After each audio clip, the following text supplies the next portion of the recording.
I have waited a long time to do this. Playing through all major numbered Final Fantasies has been on my gaming bucket list, and the only reason I never started it sooner was because I kinda didn't want to play through the first couple. Like, I knew that if I was going to play through the original NES games, I would just burn out on the archaicness. I wasn't going to make it through FF1 with dudes not auto-changing targets after a monster dies. Sorry, I know I would give up. So now that the pixel remasters are a thing, and the rest of the 3D era games are easily accessible on PC, let's do it. Let's go, homies. Let's play every Final Fantasy game. Kinda.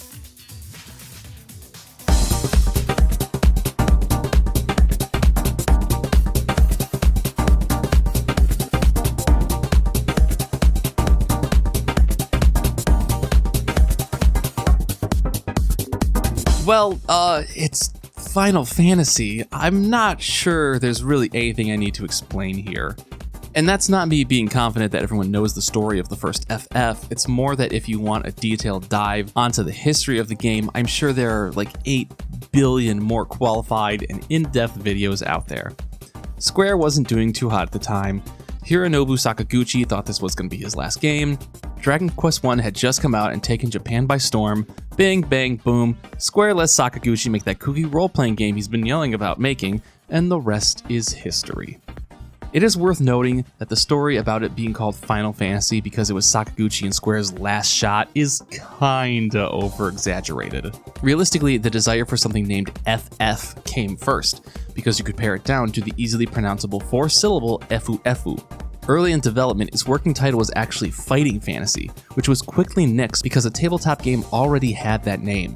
So yes, the final in Final Fantasy did have some meaning, but Sakaguchi admits that any good word starting with F would have worked.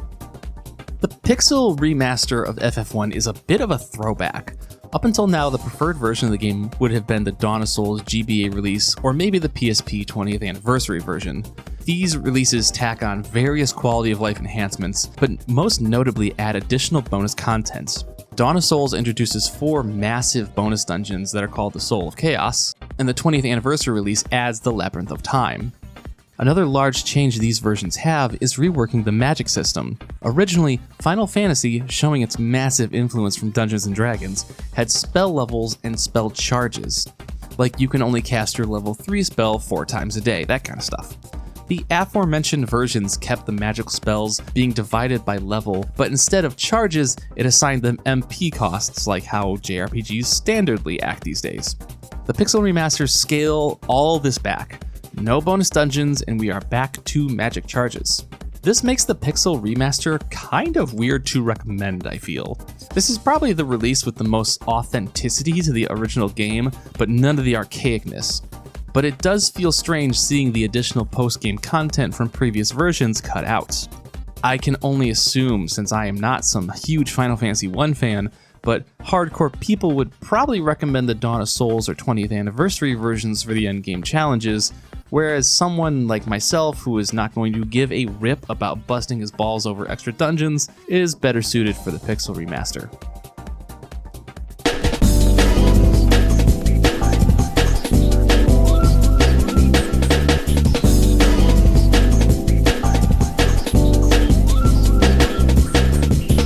Let's get this out of the way so we never have to talk about it again. Yes, the font they use in the pixel remasters is ugly. It is actually offensive. I have no idea how many checks and balances this decision somehow passed to make it into the release. It looks like the type of font you get when you open a file and the text is all in this font you don't own, so it redisplays everything in the ugliest basic bitch font your computer has. I am more or less a graphic designer for a living, and I would have never let this leave my shop looking like this. And if anyone who is working under me let this be the final product, I would have quite the talking to with them. What makes it shocking is that every other audio and visual aspect seems to be top notch. I love the way the pixel remaster looks. It still showcases the game in chunky, blocky pixel goodness while upping the resolution for backgrounds. The special effects like attacks and spells are given full reworks, being beautifully detailed visuals that, while not pixelated, still perfectly fit with the game's visual design. I like this a lot more than the Octopath style of almost over-the-top visual design smothering the pixel art. And hey, no bloom lighting.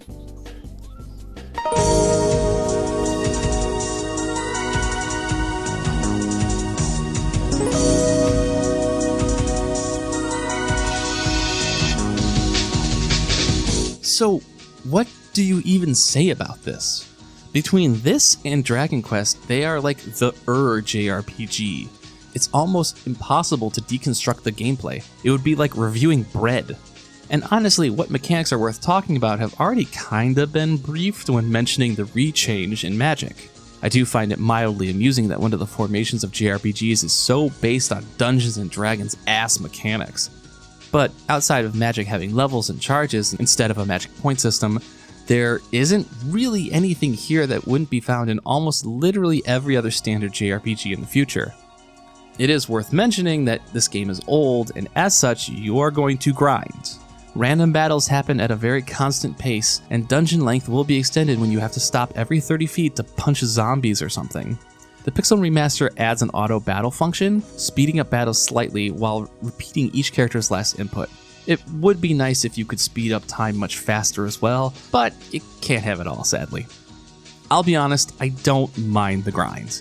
Because of the pace and the snap of combat, it's so quick that it goes down pretty easy for me. Only ever really being frustrated when I'm trying to leave a dungeon and I'm still beating back swaths of gerblins so I can see the sunlight again. The flip side is that the game becomes a non-cerebral experience quicker than you would think.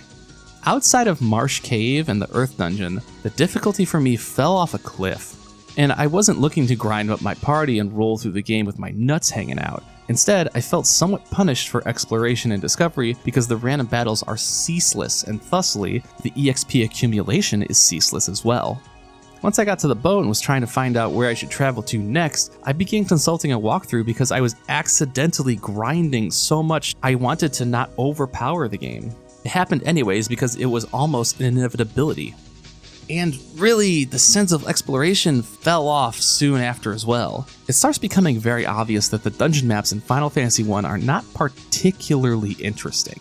I don't know how to describe it. They feel more like busy work, made with placeholder ideas.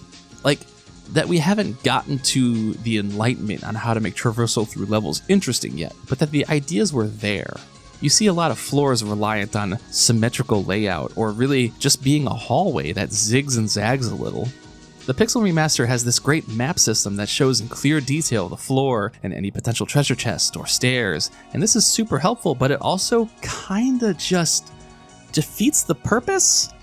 There is this interesting intersection in Final Fantasy I of modern quality of life versus retro archaicness, where the modern features that make the game not an unenjoyable nightmare to play in a current era also kind of neuter the game by less sanding down the edges and more putting the game on a lathe and making a soft wooden sphere out of it.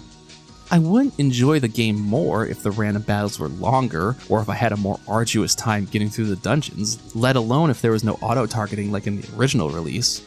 But when those points of friction are removed, it becomes almost an entirely frictionless experience.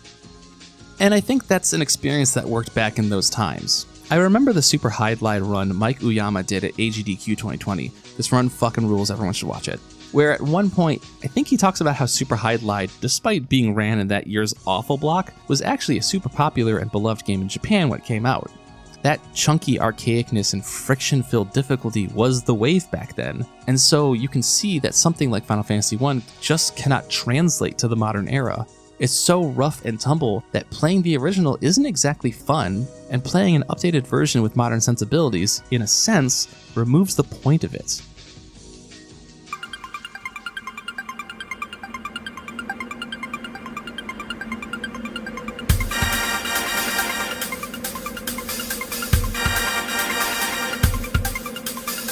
And so, as foretold by the prophecy, 4 warriors of light would appear to save the lands from darkness.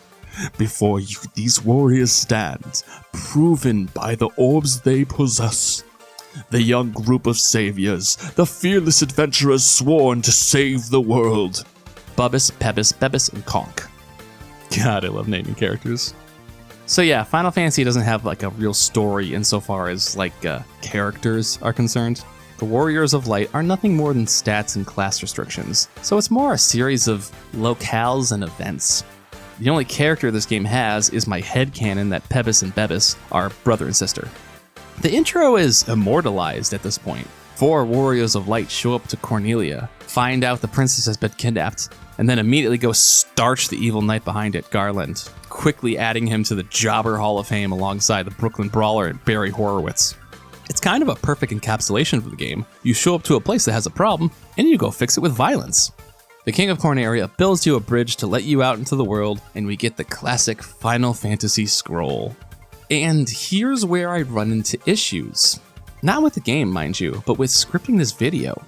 In formatting the video, I was going to use the story section to both cover the story events of the game in a synopsis-y manner, but also detail any emergent gameplay experiences I found interesting.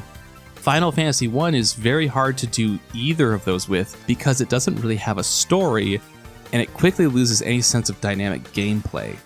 I actually had a very long bit originally written here that just reads like a walkthrough of objectives because there are no real characters or narrative or motivational advancements to speak of. You are either getting item for a reason or you are deep sixing the problem in front of you.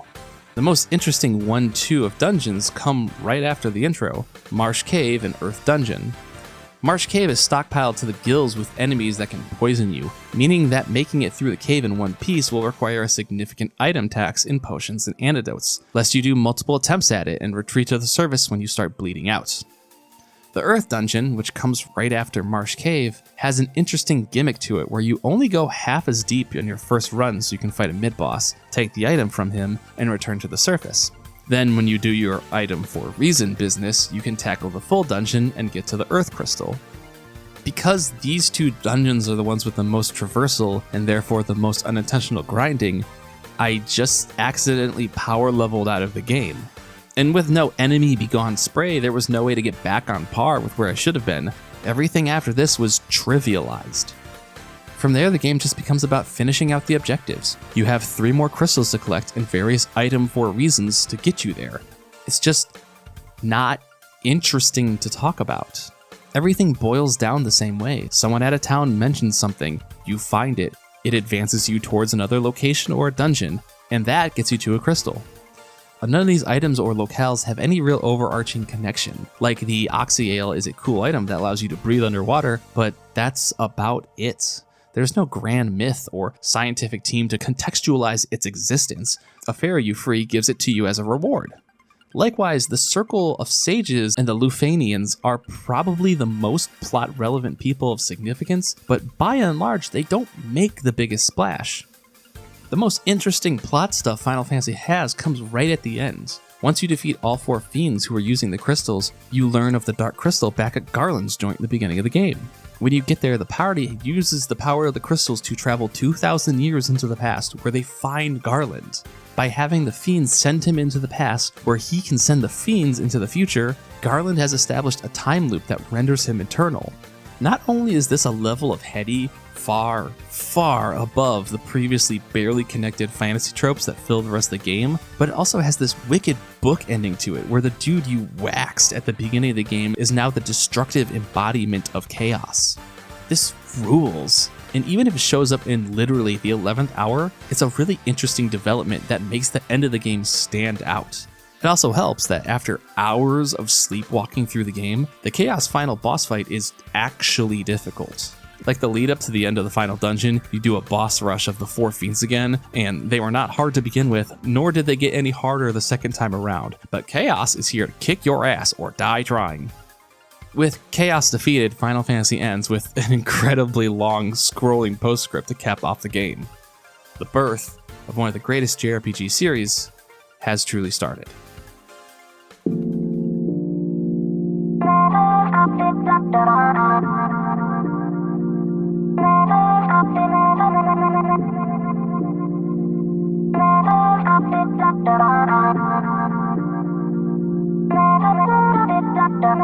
Final Fantasy I was made in response to Dragon Quest I.